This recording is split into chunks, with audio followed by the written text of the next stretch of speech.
Meu amado, fique tranquilo que o culto desta noite termina hoje. E você vai sair daqui com tanta alegria. Eu já fui até convidado para ir a uma pizzaria depois do culto. E é bem verdade que eu não vou pagar nada. Eu espero. É o aniversariante que me convidou. Eu espero que não seja para a gente pagar para ele, né?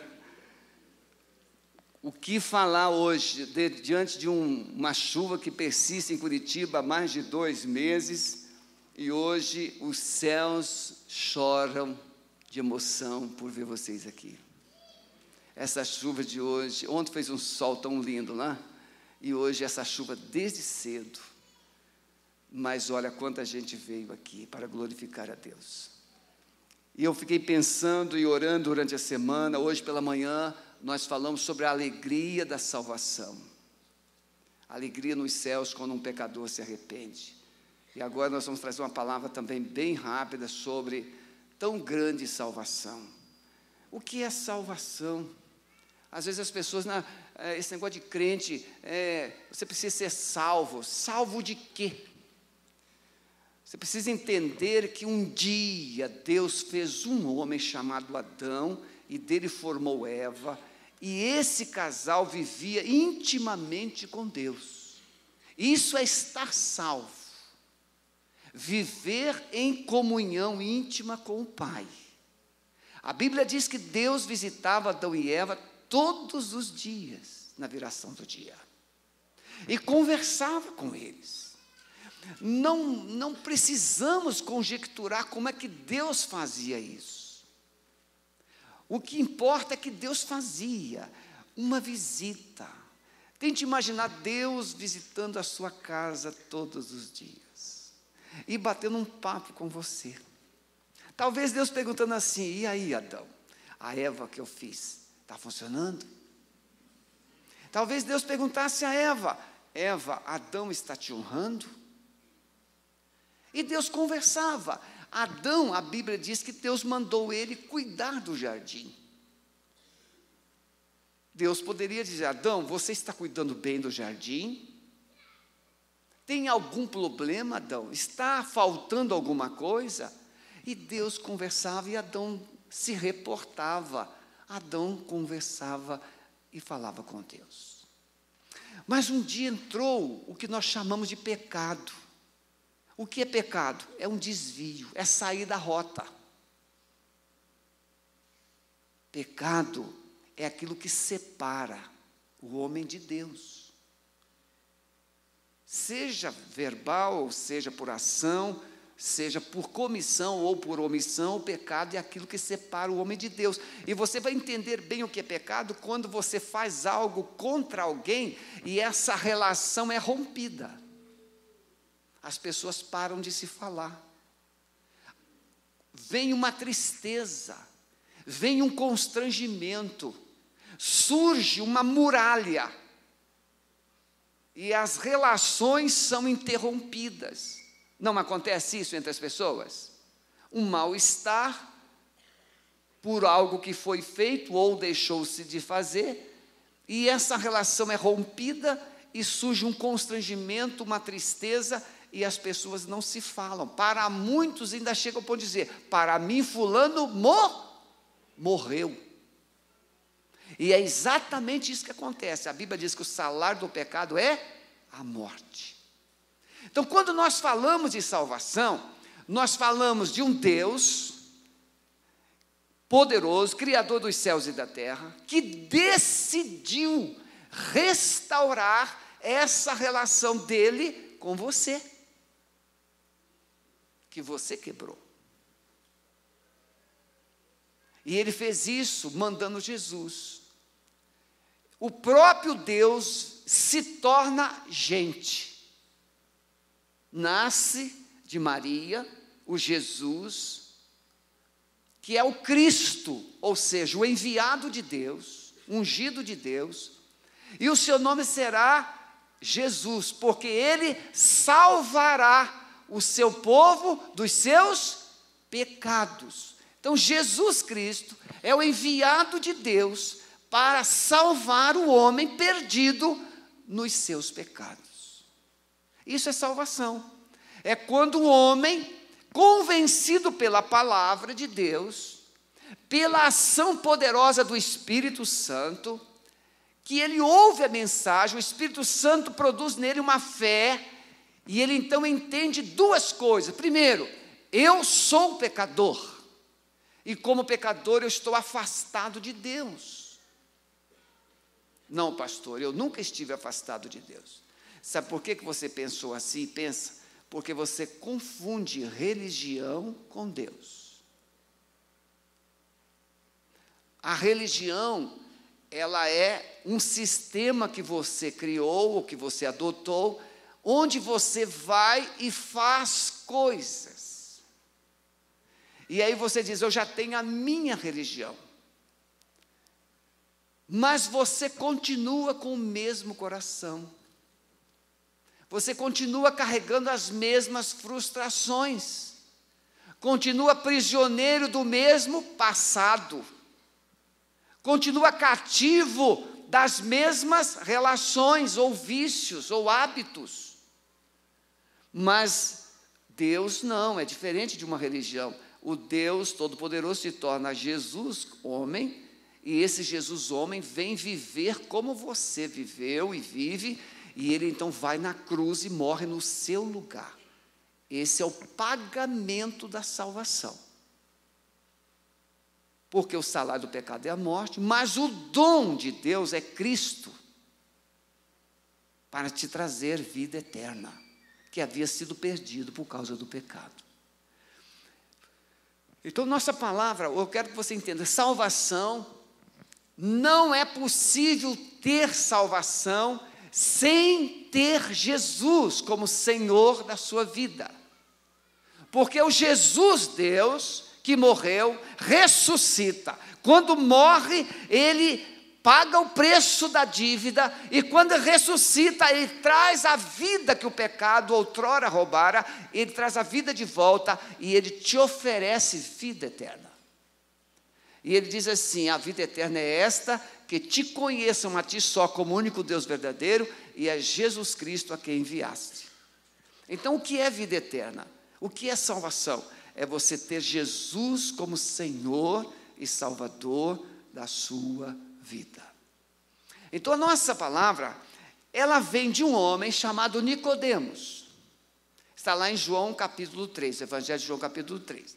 Esse homem era membro do Sinédrio. O Sinédrio era composto de 71 pessoas, 71 sacerdotes ou escribas, doutores da lei, e liderado pelo sumo sacerdote de Israel.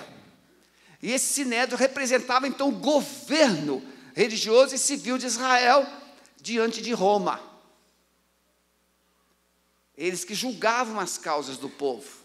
E Nicodemos, ele era membro desse Sinédrio, ele era um doutor da lei, ele era um mestre da lei.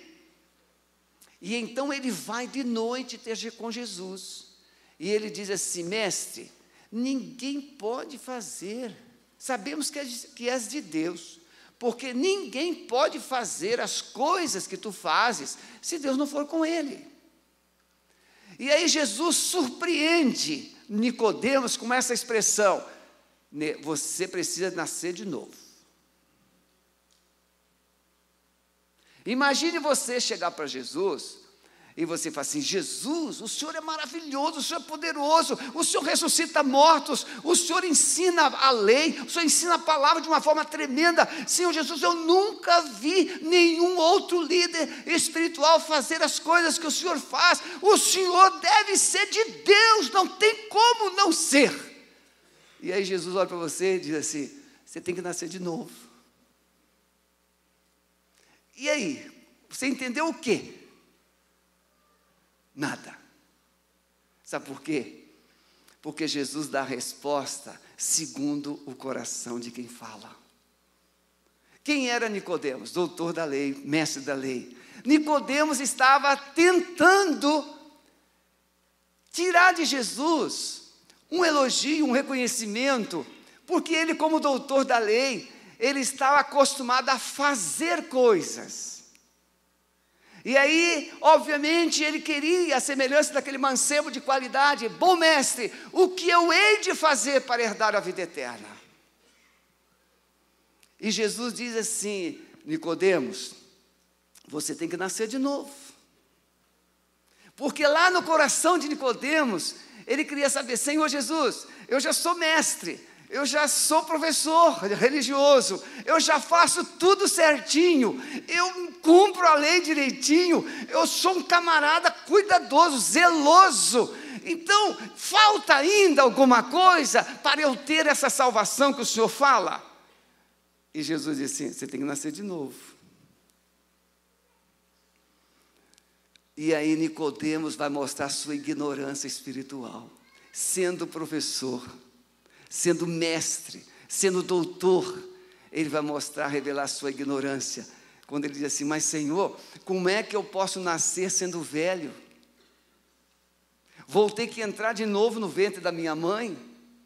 E aí Jesus disse: não, Nicodemos, o que é nascido da carne é carne, você nasceu biologicamente, está aí o Nicodemos biológico, mas você precisa agora nascer da água e do Espírito. Ou seja, Nicodemos, você precisa nascer do arrependimento e da fé. Crer naquilo que Deus revelou para você.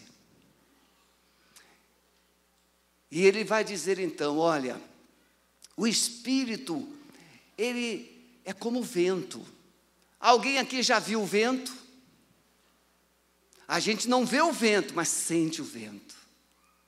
E a gente percebe os galhos das árvores se movendo.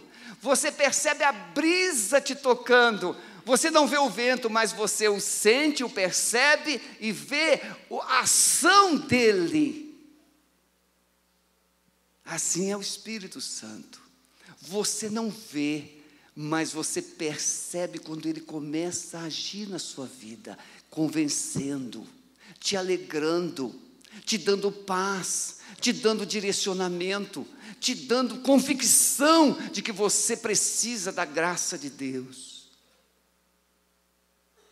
Então eu quero compartilhar com você duas coisas. Primeiro, o que não é o novo nascimento. O novo nascimento não é ser religioso, ser rico, ser bem-sucedido. Olha como Deus tem me abençoado. Olha como Deus tem prosperado na minha vida. Olha como Deus tem largado as bênçãos sobre mim. Nascer de novo não é ser bem-sucedido.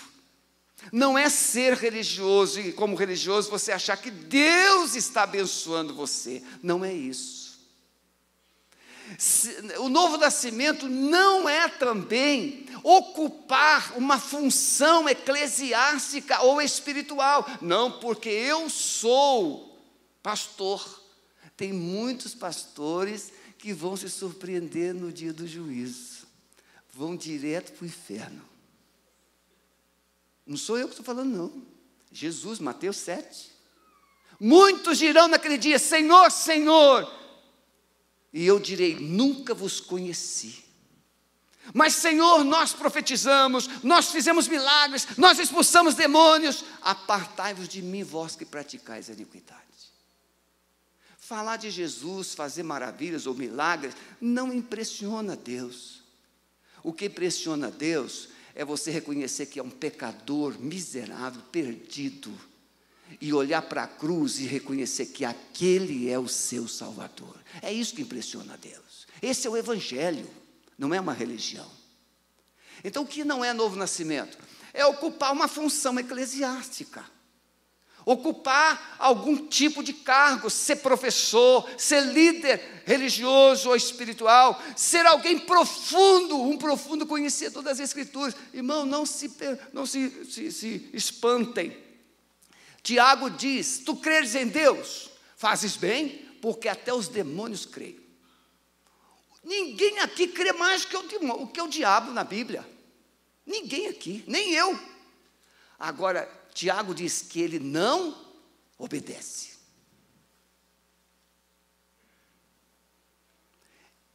Novo nascimento não é conhecer a Bíblia de capa a capa. Eu conheço a Bíblia.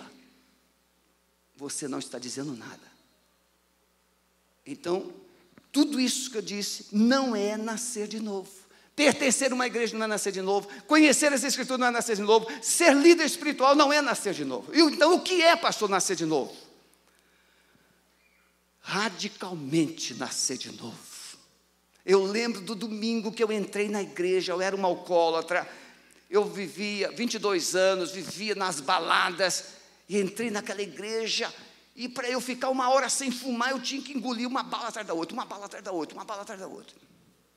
Um bolso para guardar as balas, outro bolso para guardar os papéis. Para conseguir ficar sem fumar. Nicodemos, a semelhança então daquele jovem rico, ele vai tentar capturar de Jesus alguma direção do que ele tinha que fazer. E talvez você esteja agora perguntando, nascer de novo, o que é que eu tenho que fazer, pastor? O que é que eu tenho que fazer, pastor?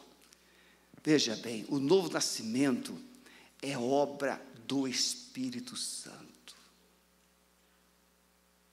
Você não vai entender nunca.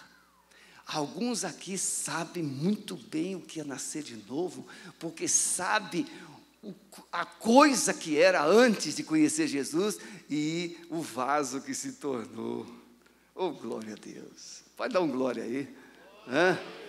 Glória. Por quê? Porque veja, quando eu falava, eu imagino, irmãos, naquele tempo não tinha lei ainda de tabagismo nos ônibus, nos lugares públicos. Você entrava no ônibus, eu já acendia o cigarro.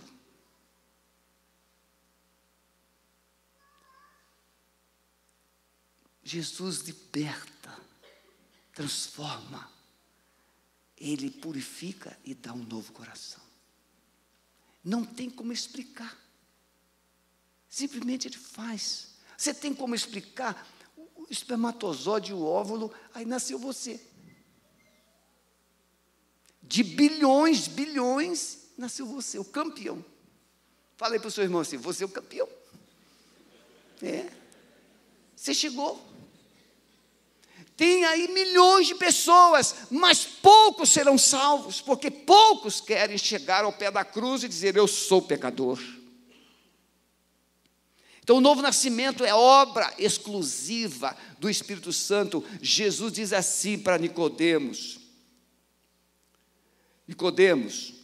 em verdade te digo, que se você não nascer de novo, você não pode ver o reino de Deus. Não pode nascer, tem que nascer de novo. É uma obra exclusiva do Espírito Santo, é nascer do alto, é nascer de dentro para fora, é nascer para as coisas espirituais.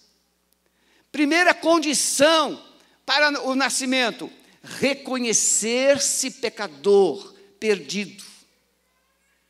Quando é que você vai ao médico e faz exames e toma remédio? Quando você percebe que está doente. Quando é que o homem reconhece que precisa nascer de novo? Quando ele reconhece que está perdido em seus pecados. Então, a primeira condição é você reconhecer, eu sou pecador. Quem aqui pode dizer, eu sou pecador? Então, você é um excelente candidato a nascer de novo. Quem de coração aqui ainda não tem certeza que nasceu de novo? Levante a sua mão. Quem não precisa ter vergonha, não. Pode levantar. Pastor, eu não tenho certeza que eu nasci de novo. Eu espero que seja tudo verdade. Porque essa é a condição. Primeiro, então veja, reconhecimento dos seus pecados. A morte de Jesus, ela somente foi necessária, por quê? Porque Deus olhou para a terra, em Romanos 3,10, diz a palavra, e Deus olhou e não viu um justo sequer. É a Bíblia que diz. E para que alguém pudesse ser perdoado, absolvido, era preciso que alguém morresse. E Deus olhou sobre a terra e não encontrou nenhum justo. Todos pecaram. Todos, todos, todos. Eu, você e todo mundo. Por isso Jesus Cristo veio. Para te salvar. E Ele foi lá na cruz. Lá em Colossenses capítulo 2, versos 14 e 15, diz que quando Jesus foi lá na cruz, Ele fez um risco sobre a dívida que você tinha com Deus. Ele apagou a sua dívida. Quem aqui é do tempo em que a gente comprava na mercearia, tinha um caderninho lá? Um montão de endividado aí, ó. E aí no final do mês você recebia, ia lá, e o seu José, eu vim aqui acertar a conta. Não é assim? E aí você, quanto deu? Então, você pagava, o seu José ia lá naquela página sua e fazia o quê? Ele fazia um X. Aquele X significava, está pago. Foi isso que Jesus Cristo fez lá na cruz, sobre os seus pecados. Ele fez um X. Ele pagou. Ele disse, está quitado, está pago, está tudo resolvido. Quando é que você vai nascer de novo? Quando você reconhecer que é pecador, quando você reconhecer que Jesus Cristo pagou os seus pecados e te perdoou lá na cruz do Calvário. E terceiro e último, quando você então decide crer que Jesus Cristo pode te receber como filho de Deus. Ah, que maravilha a gente ser filho de Deus. Baixe a sua cabeça, por favor. Pense agora. Você quer nascer de novo? Você quer ter a vida eterna? Nicodemos, um líder religioso, perguntou ao Senhor, tu és mestre, ninguém pode fazer essas coisas se não for de Deus. E Jesus foi tão sincero e franco com ele. Nicodemos, você precisa nascer de novo. Pastor, o que é que acontece quando a pessoa nasce de novo em Cristo Jesus? Primeiro, a condenação sobre você é totalmente anulada. Porque o sangue de Jesus te purifica de todo o pecado. A oferta da salvação é a maior de todas as misericórdias de Deus, mas a sua rejeição é a maior de todas as culpas. Você quer nascer de novo? Você reconhece que precisa nascer de novo? Você precisa então conhecer a extensão do amor do Pai. Deus te ama. Independente do seu credo, Deus te ama. E Ele trouxe você aqui para dizer, eu amo você. Porque Deus amou o mundo, Ele fala isso para Nicodemos, porque Deus amou o mundo de tal maneira, que deu o seu Filho unigênito, para que todo aquele que nele crê, não pereça, mas tenha a vida eterna. Você precisa receber essa tão grande salvação, confessando a Jesus como seu Senhor e Salvador. E Ele pode dizer, hoje, a obra está consumada na sua vida.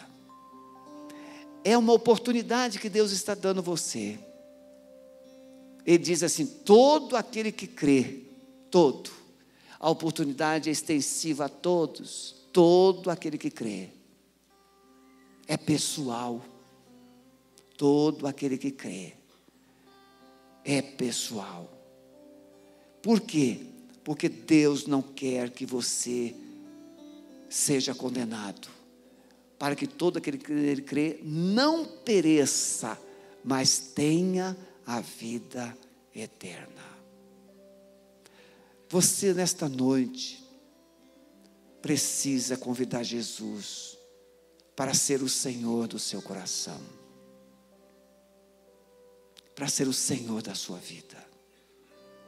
Se você ainda não tem certeza hoje da vida eterna, Essa é a oportunidade que você tem de dizer: Senhor Jesus, eu creio que Tu és o Filho de Deus, que morreu por mim, mas ressuscitou e pode me dar a salvação através do perdão dos meus pecados.